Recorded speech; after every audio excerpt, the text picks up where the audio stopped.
Good morning সবাইকে। কেমন আছো সবাই? আশা করি সবাই খুব ভালো আছো, সুস্থ আছো। আজকে না একদম সকাল সকাল থেকে ব্লগটা স্টার্ট করতে পারিনি, আজকে অনেকটা লেট হয়ে গেছে। বাইরে অলরেডি বাইরে একদম সুন্দর ঝাঁচকচকে রোদ উঠে গেছে। সকালবেলা থেকে ঘুম থেকে উঠে না আমার মাথার মধ্যে শুধু মানে খিচুড়ির মতো পাকাতে থাকে যে কি কাজ করব, কারণ প্রত্যেকটা কাজ আমার দিকে তাকিয়ে হা করে বসে থাকে। এবার মেয়েকে উঠিয়ে ওকে একটু ব্রাশ টাশ করিয়ে ওকে পড়তে বসাতে হয়, তারপরে এদিকে ওকে খাওয়ানোর ব্যাপার রয়েছে, ওকে স্কুলে পাঠানোর ব্যাপার রয়েছে, ওর ব্যাগপত্র সব গুছিয়ে দিতে হবে, হোমওয়ার্ক ঠিকঠাক করেছে কিনা। হোমওয়ার্কগুলো তো রাত্রেবেলায় করিয়ে রাখি, যদিও সকালবেলা আর একবার পড়াগুলোর মানে পড়িয়ে দিই যাতে স্কুলে গিয়ে ভুলভাল না পড়ে, না বলে। এইসব করতে করতে এতটা লেট হয়ে গেছে।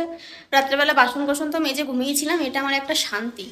এখন আমার এই যে চুলের অবস্থা এরকম, আমার নিজের অবস্থা এরকম, মাথা ব্যথা কিছু আঁচড়াতে পারিনি, শুধু একটু লিপ বাম দিলাম, এই সবে মাত্র। তাও আর ভদ্রলোককে বাথরুমে বসিয়েছি, হা হা করে বসে রয়েছ। তো মেয়েকে স্কুলে পাঠিয়ে এখন একটু শান্তি, তাও বেজে গেছে 11টার বেশি।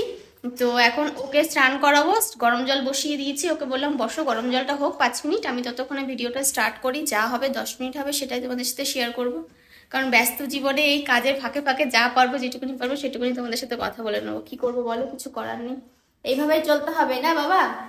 তাই তো আজকে বিস্কুট খাওয়া হয়েছে। বিস্কুট খেয়েছো? বিস্কুট বিস্কুট খেয়েছো? খেয়েছো মা? আমার যে খেয়েছো? ও শোনো বাবা, জানো কত গুড বয়, জানো আমার কথা শোনে, কথা শোনে, অনেক কথা শোনে, লক্ষ্মী ছেলে। যা বাবা, যাচ্ছি, যা যা যা। ওতে গেছে, দেখেছো? আর একটা হামি দিতে হবে।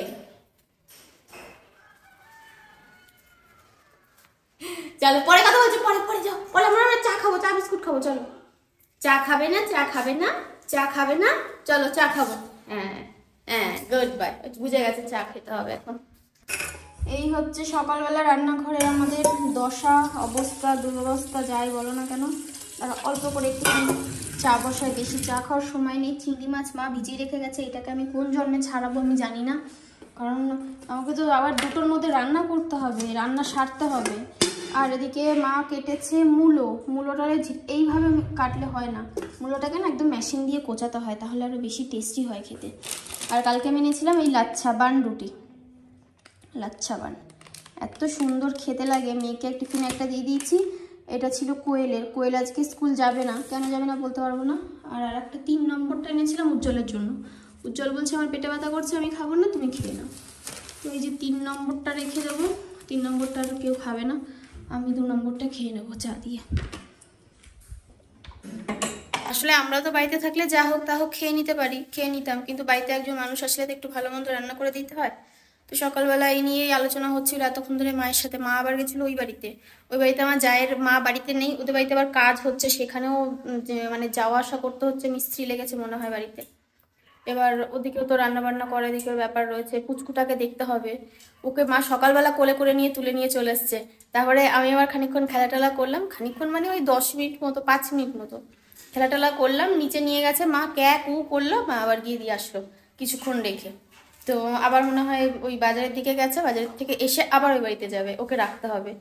তো আমি বলবো যে নিয়ে চলে আসো। এবার এনে রাখা যায়, একটুখানি যদি তোলা খাওয়া স্টার্ট করে তখন এনে রেখে দেবো, কিন্তু এখন তো তোলা খাওয়াটা শুরু করেনি, ওই জন্য রাখতে পারছি না এনে, কারণ ওই যে চিল্লায় ক্যাকু করে, খিদে পেয়ে যায়, দিয়ে আসতে হয়। ও টাইম বোম, হ্যাঁ, টাইম মেশিন কখন যে বাস্ট করবে সেটা আর আমাদের মানে ইসে নেই। যখনই বাস্ট করবে দেখ মুখটা এরকম করবে, তখনই বুঝতে হবে যে এবার শুরু হবে, মেশিনে ইঞ্জিন দেওয়া সেটা স্টার্ট করবে, বুঝেছো? দিয়ে দৌড় কোলে করে নিয়ে, না হলে এত জোরে চিৎকার করবে নিজেরা ভয়ে কাঁদতে থাকবে। তো উজ্জ্বল বললো যে তাহলে মাছ খাবে না মাংস খাবে, মাছের থেকে তাহলে কাজ করো, ওই একই তো পড়ে যায় ঘরে পর, তো একটু মাংসই নিয়ে এসো মাকে বললো। আর এমনিতে পেস্তার মাংস আনতে গেছে, ফুরিয়ে গেছে, তো ওই 2টো মাংসই নিয়ে আসবে। আজকে তাহলে চিকেনই রান্না হবে, চিকেনের একটু ঝোল করব, কষা কষা বা পাতলা যাই হোক, একটু স্পাইসি করবো, লাল লাল ঝোল। কারণ আগের দিন খাসির মাংসটা একটু মানে নন স্পাইসি হয়ে গেছিলো, স্পাইসি ছিল না, মানে ছিল না বলতে লঙ্কা কম হয়ে গেছিলো, ঝালটা কম হয়ে গেছিলো। এবার খাসির মাংসের ঝাল কম হলে ভালো লাগে না, তো আজকে একটু অন্যরকমভাবে করবো, দেখা যাক। আর তার সাথে করবো এই মূলোটা করবো, আর আর কিছু করবো না, এই করবো, ঠিক আছে? বেশি রান্না বান্না করবো না।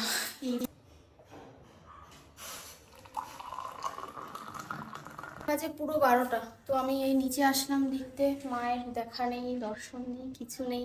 কোয়েল গেছে ওই বাড়িতে আমাদের পুচকুটাকে একটু মানে ওর সাথে খেলা করবে, কারণ ওর মারও তো কাজ বাজ রয়েছে, স্নান দান করবে। বড় মেয়েটাকে অদ্রিকাকে নিয়ে গেছে কিনা ওর দিদি বলতে পারবো না, কারণ ওর দিদি যখন যায় অদ্রিকাকে নিয়ে যায়, কারণ দুটোকে নিয়ে তো একসাথে সম্ভব না। জানি না নিয়ে গেছে কিনা। আর আমি এদিকে এসে জামা কাপড়টা বসালাম, জামা কাপড়টা কাচতে বসলাম। কালকে রাতে বিরিয়ানি করে গেছে আমার, না লেয়ার কাটা তো, মানে লেয়ার, এই যে এইগুলো লেয়ার, এবার এইগুলো অনেকটা বড় হয়ে গেছে, যদি আর একটু কাটবো ভাবছি সামনে। তো এবার এখান থেকে বেরিয়ে যায়, সেখান থেকে বেরিয়ে যায় বিরিয়ানি করতে গেলে। আর নিচের দিকটা চুলের যে অবস্থা, তোমার সবাই বলেছে চুলের টিপস দিতে, চুলের টিপস আর কি দেবো বলো তো। এই দেখো চুলের টিপস হচ্ছে এই অর্ধেক হয়ে গেছে, বুঝেছো, পুরো একদম অর্ধেক হয়ে গেছে, পুরো একদম 1টা বাজে। তাড়াতাড়ি করে সব কিছু গুছিয়ে নিয়েছি, কারণ আমি না একেবারে না গুছিয়ে রান্না করতে বসতে পারি না, আমার একটু অসুবিধা হয়। যাই হোক, ওই জন্য সব কিছু একেবারে গুছিয়ে নিয়ে তারপরে রান্না করতে বসলাম। আর এটা হচ্ছে মূলো, তোমাদেরকে দেখিয়েছিলাম। মূলোটা করবো চিংড়ি মাছ দিয়ে, এই যে চিংড়ি মাছ। আর এখানে সমস্ত মশলাপাতি কেটে নিয়েছি, গুছিয়ে নিয়েছি। টমেটো, এখানে হচ্ছে মাংসের মশলা রয়েছে, পেঁয়াজ, আদা, রসুন, মানে পেঁয়াজটা দিইনি, পেঁয়াজ ছাড়া যা যা লাগে সব দিয়েছি। ফোড়ন গুছিয়ে নিয়েছি, শুধু এটার ফোড়নটা নিইনি, কালো জিরে দেবো তো এটা। আর সর্ষে বাটবো, সর্ষেটা বাটা হয়নি, সর্ষেটা ভাবছি শিলে বাটবো, তো ওই জন্য ভিজিয়ে রাখলাম। আর এটা হচ্ছে মাংসের পেঁয়াজ, লঙ্কা চিড়ে নিয়েছি, লঙ্কা চেরাটা মূলোর মধ্যে দেবো। মাংস ধোয়া হয়ে গেছে, পেস্তা চিকেন ধোয়া হয়ে গেছে, হলুদ দিয়ে রেখেছি, ওটা বসাবো। তার আগে এদিকে ভাতটা আগে হয়ে নিক, আর এদিকে একটা তরকারি বসিনি, কারণ ঝটপট করে আর কি রান্না করব, যত তাড়াতাড়ি সম্ভব, বুঝেছো। দুটো কড়াই বসিয়ে দিয়েছি, ভাত বসিয়ে দিয়েছি। মূলোর তরকারিটা তো তাড়াতাড়ি হয়ে যাবে, মাংসটা করতে যতক্ষণ সময় লাগবে। মূলোর তরকারিটা নামিয়ে পেস্তা চিকেনটা বসিয়ে দেবো। আর আমার স্নানও করিনি, স্নান কবে হবে তার নেই ঠিক। মা আবার বাজারটা করে দিয়েই ওই বাড়িতে চলে গেছে, কারণ বলছে পুচকুটাকে যাই একটু দেখে আসি, না হলে ওর মাটা কী করছে একা একা, ওকে নিয়ে পারবে না। তো ওই জন্য মা আবার ওই বাড়িতে গেছে। বললাম যাও, আমি এদিকে আস্তে আস্তে যতটা পারি করছি। এটা এখানে না দিলে আমার সমস্ত কিছুতে তেল ছিটে ছিটে ছিটে ছিটে যায়, জানো। এত কষ্ট হয় এদেরকে পরিষ্কার করে মুছতে, তখন এত খারাপ লাগে, কারণ পরিষ্কার জিনিসগুলো প্রতিদিন যদি তোমাকে পরিষ্কার করতে হয়, তখন সেই মুহূর্তে খারাপ লাগে। চিকেনের মধ্যে আজকে আলু যাবে না, কারণ আলুর মধ্যে পুরো বালি ভর্তি, ওই আলু কেটে ধুয়ে বাছতে আমার আরও অনেকক্ষণ সময় লাগবে। আলুটা আজকে ছাড়াই করব, আলু ছাড়াই করব, কারণ আমি আলু ছাড়া করি না মাংস, কারণ আমি আলুটা খেতে ভালোবাসি পার্সোনালি, মাংসের থেকে বেশি আলু খেতে ভালোবাসি। চলো, প্রায় অনেকটা হয়ে এসছে, কিন্তু এখনও কষানো হয়নি। আমি ভাবছি কষাবো না, মানে কষাবো বলতে কি, মানে একেবারে শুকিয়ে ফেলবো না, একটু আস্তে আস্তে সিমে করে ঢাকা দিয়ে দিয়ে জল না দিয়ে রান্না করব। আর এদিকে দাঁড়া, খুন্তিটা কোথায় গেল, মূলোটা সেদ্ধ হয়ে গেছে ভালো করে। আর আমার মাকে দেখতাম না, যখন মূলো ঘন্ট বা অন্য কিছু ঘন্ট রান্না করতো, শাকের ঘন্ট রান্না করতো, সে কি একটা শাক পাওয়া যায়, এগুলোকে কি বলে, বেলে শাক, বেতো শাক যেগুলোকে বলি, ওই শাকের ঘন্ট রান্না করতো রাত্রেবেলা শীতকালে রুটি দিয়ে খাওয়ার জন্য। ওই শাকটাকে একটু চালের গুঁড়ো দিয়ে ঘন্টর মতো করতো, এত ভালো লাগতো না, মানে ওই জিনিসটা আমিও পারি না, আর আজ পর্যন্ত আমি কাউকে দেখিনি জিনিসটা রান্না করতে, আমার মা ছাড়া। আর এর মধ্যে দিলাম এবার চিংড়ি মাছ, আর দেবো একটুখানি সর্ষে বাটা, হাতেই বাটলাম, মানে শিলে বেটেছি, শিলে বাটার অভ্যাস নেই তো, অনেকদিন পর বেটেছি, হাতের মধ্যে কোনোই পুরো ভেঙে আসছে। আর শুধু এটা না, গরম মশলাটাও বাটলাম, কারণ গোটা গরম মশলা বেটে দিলে মাংসের একটু আলাদা রকম টেস্ট হয়। আর এর মধ্যে ধনেপাতা দেবো না মূলোটার মধ্যে, কারণ কৌশিকদা ধনেপাতা নেই খাতা, বুঝেছো। আর এবার এটাকে একটু নাড়াচাড়া দিয়ে দেখি এর কি অবস্থা।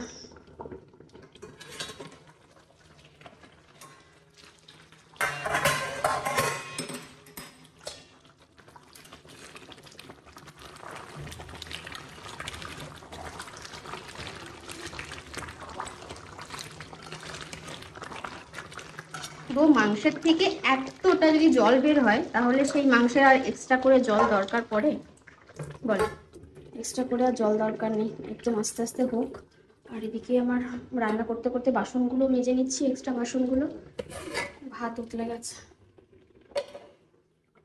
আর এই দেখো, এই যে গরম মশলাটাকে পেস্ট করে নিয়েছি, পেস্ট না মানে শিলে বেটেছি, বেশ অনেকখানি বেটেছি, কারণ সব মাংস বেশ কতটা হবে, 2.5 কিলোর মতো হবে মাংস, 2.5 কিলোই হবে আমার আন্দাজে যেটুকুনি বলে, আলু দিইনি ইচ্ছা করেই, কারণ আলু আর কাটার সময় নেই। তোমাদেরকে রান্না হয়ে গেছে, তোমাদেরকে ফাইনাল লুক দেখাচ্ছি। দাঁড়াও, একটা জিনিস আমি তোমাদের না দেখিয়ে পারছি না। মা আজকে বাজার থেকে বেগুন এনেছে, মানে এই বেগুনগুলো মনে হয় একবারই এনেছিল। আমার দেখে এত হাসি পাচ্ছে, এগুলো দেখে দেখো চেহারা দেখো। সেই অনেকে আছে না, অনেক সেই মানে যারা 15 দিনের সাধু মানুষ, হ্যাঁ কি বলে ওনাদেরকে, ধরো তপস্যা করে যারা অনেকদিন ধরে, বা অনেককে দেখেছি ইচ্ছা করেও রাখে, সেই নখগুলো বড় করে না, কাটে না নখগুলো, সেই এত বড় হয়ে বেঁকে বেঁকে বেঁকে বেঁকে যায়। ঠিক বেগুনগুলো আজকে আমার সেই রকম দেখতে লাগছে, দেখো মনে হচ্ছে হাতের থেকে নখ বেরিয়েছে একটা। তো এই বেগুনগুলো এনেছে, দেখে বেশ পছন্দ হলো। আর তার সাথে এনেছে আদা, ছিল না ঘরে, আদা এনেছে। সিমগুলোও বেশ ভালো রয়েছে, সিম এনেছে। কালকে এই দিয়ে করব। আর আমি না কালকে মেয়ের নাচের ক্লাস থেকে আসার সময় শ্যামনগর স্টেশনের ওপর থেকে এসেছি কালকে, তো দেখলাম যে মাশরুম বিক্রি হচ্ছে। 2টো মাশরুম নিলাম, 2 প্যাকেট, এক একটা 50 টাকা করে নিয়েছে। তো তোমাদের এখানে মাশরুমের দাম কত করে আমাকে বলো তো একটুখানি। বেশি খারাপ না, অনেকটাই আছে, বলো 200 গ্রাম না 250 না 300 গ্রাম করে আছে। তো 2টো এনেছি 100 টাকা, ফ্রিজেই রেখেছি, কারণ আজকে তো আর এটা হলো না, দেখা যাক কবে হয়। কালকে করবো, কালকে যদি ডাল টাল হয় আজকে বা মাছ হোক, যাই হোক না কেন মাশরুমটা করব। একটু অন্যরকমভাবে করবো ভাবছি মাশরুমটা, একটু সর্ষে বাটা ফাটা দিয়ে বেশ একদম মাখা মাখা কষা করে স্পাইসি করে তারপরে রান্না করবো, বুঝেছো। আমার ছেলেটাকে দেখবে আমি কথা বলছি, ওই যে একদম শুয়েছিল, এখন উঠে ঠিক আমার কাছে আসবে। আমি ছাড়া কেউ নেই বাবা তোমার, বাবা তোমার আমি ছাড়া কেউ নেই সোনা, ওর আমি ছাড়া কেউ নেই জানো। আমি পড়ে যাবো সরো। এইরকম আমার সাথে যুদ্ধ করবে সারাক্ষণ। এতক্ষণ বিছানার পর বসেছিল, সকালে তো খেয়েছে, তারপর একটা ওকে হাড্ডি দিয়েছে, ওর স্টিক দিয়েছি, সেটাকে বসে বসে খেলো, খেয়ে নিচে টান্নাল হয়ে শুয়েছিল, শুয়ে আমার কথা শুনছিল। যেই আমি বলেছি যে ও ওখানে শুয়ে রয়েছে, ক্যামেরাটা যেই ঘুরিয়েছি, হাঁটতে হাঁটতে চলে আসলো। বসো, গুড বাই, এটা গুড বাই, এটা গুড বাই। পেস্তা পিসি বাড়ি আবার অবস্থা, পিসি বাড়ি যাবা? হ্যাঁ পিসি বাড়ি যাবো, পিসি বাড়ি চোখটা মুছে দিতে হবে, চোখটা মুছে দিতে হবে। চলো চলো শোনো বাবা। মাংসের ফাইনাল লুক, একদম লাল লাল কালারটা এসছে।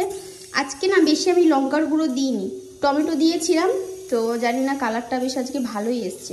লঙ্কার গুঁড়ো অল্প ছিল, তো যেটুকুনি ছিল মোটামুটি অল্প দিয়েছি। লঙ্কার গুঁড়ো বলতে কাশ্মীরি চিলি পাউডার, কিন্তু ভালো একটা কালার এসছে, বেশ ভালো লাগছে মাংসটা দেখে। আর নামানোর আগে গরম মশলা দিয়ে দিয়েছিলাম।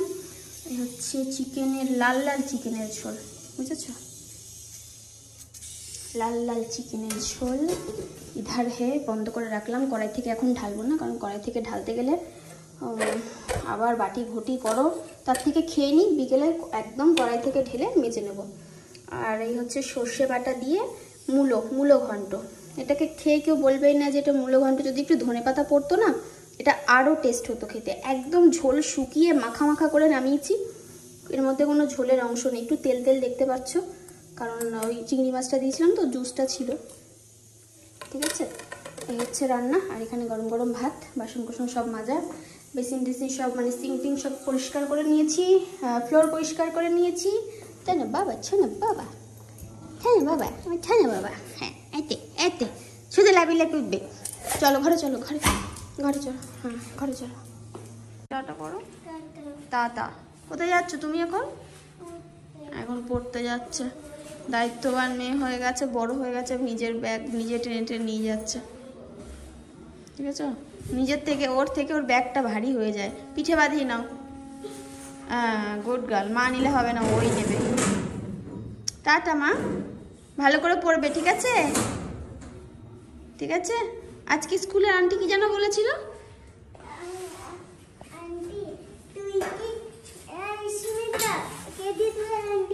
আরে তানিয়া আন্টি বলেছিল, তাই তো? স্কুলে তানিয়া আন্টি বলেছিল যে দিদির একটু দেরি হচ্ছিল, তাই তানিয়া আন্টি বলেছিল এই আইসমিতা তুই আমার সাথে যাবি। ও তানিয়া আন্টি বলেছে দিদি যেতে দেরি হচ্ছিল। ভালোবাসা আমি কোথায় রাখবো বলো তো? আমাকে এসে ঠিক আরো একটা দিয়েছে, বলছি কি মা এত ভালোবাসা আমি কোথায় রাখবো বলো তো, সব আন্টিরা আমাকে যদি এত ভালোবাসে। আমি বললাম কেন, কি হয়েছে? বলছে জানো আমার তানিয়া আন্টি আমাকে কত ভালোবাসে। এই সব বলছে, এসে বলছে জানো দিদি আমাকে আনতে যেতে দেরি হচ্ছিলো বলে আমাকে বলছিল যে আয়ুষ্মিতা তুই কি যাবি, তাই জন্য। এখন 9টা বাজে 10 মিনিট বাকি, ওরা গেছে 5:45। সেই তখন থেকে আমি কৌশিদাকে গরম জল করে দিয়ে তারপরে সন্ধ্যাবেলা এসছি বাড়ি থেকে, তো গরম জল করে দিয়ে তারপরে ভাত দিয়ে আমি বসেছি আমার এই কাজে। কতগুলো কাজ সেরেছি তুমি দেখবে, মা এত কুচি কুচি মাছ এনেছে, সেগুলোকে আমাকে কুটে বেছে এসে করতে গিয়ে এতক্ষণ আমার এতগুলো ঘন্টা পেরিয়ে গেছে। এই যে এতগুলো সব রাজ্যের কাজ করে রেখেছি।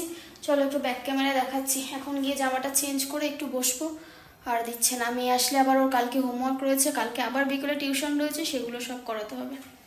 কোন দিকে যাই বলতে পারো, যাবো কোথায়? সবার প্রথমে দেখাই এই যে বাঁধাকপি, কালকের জন্য বাঁধাকপি ছিল ফ্রিজে, কেটে কুচি কুচি করে ঝিরিঝিরি করে কেটে ধুয়ে রেখে দিয়েছি। আর এই হচ্ছে মাশরুমটাকে না ভালো করে ছাড়িয়ে ছাড়িয়ে সুন্দর করে কেটেছি, কারণ এটা কালো কালো কালো কালো ছিল। তো এগুলোকে যতটা পেরেছি যতটা সম্ভব ফেলে ফেলে আমি কেটেছি আমার মতো করে। আর আদা রসুন ছাড়িয়ে নিয়েছি, ভেবেছিলাম পেস্ট করে রাখবো, তারপরে ভাবলাম না রসুন তো সবে তেজ লাগবে না, এবার রসুনটা হয়তো আমাকে বাছতে হবে আলাদা করে, তো ঠিক আছে কালকে দেখব। আলুটাকে ছাড়িয়ে, আলুর মধ্যে পুরো বালি ভরপুর ছিল, আলুটাকে ছাড়িয়ে তারপরে ধুয়ে রাখলাম, কিছুটা কেটেছিলাম, তারপরে ভাবলাম যে না কাটার দরকার নেই, কারণ বাঁধাকপির আলু আলাদা কাটতে হবে, মাশরুমের আলু আলাদা কাটতে হবে, তো একরকমভাবে কেটে রাখলে পরে আমাকে আবার কাটতে হবে, কি দরকার বাবা।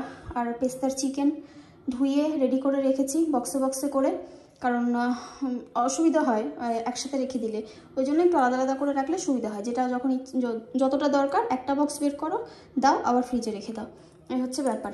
ফ্রিজে চিংড়ি মাছ ছিল, চিংড়ি মাছটাকেও বের করে একেবারে বেছে নিয়েছি। আর এই যে এই মাছ বাছতে আমার এত সময় লেগেছে, এটা হচ্ছে খয়রা মাছ, সাইজ দেখে বুঝতে পারছো যে কোন লেভেলের মানে সাইজ। আর এই হচ্ছে বাটা মাছ, ঠিক আছে।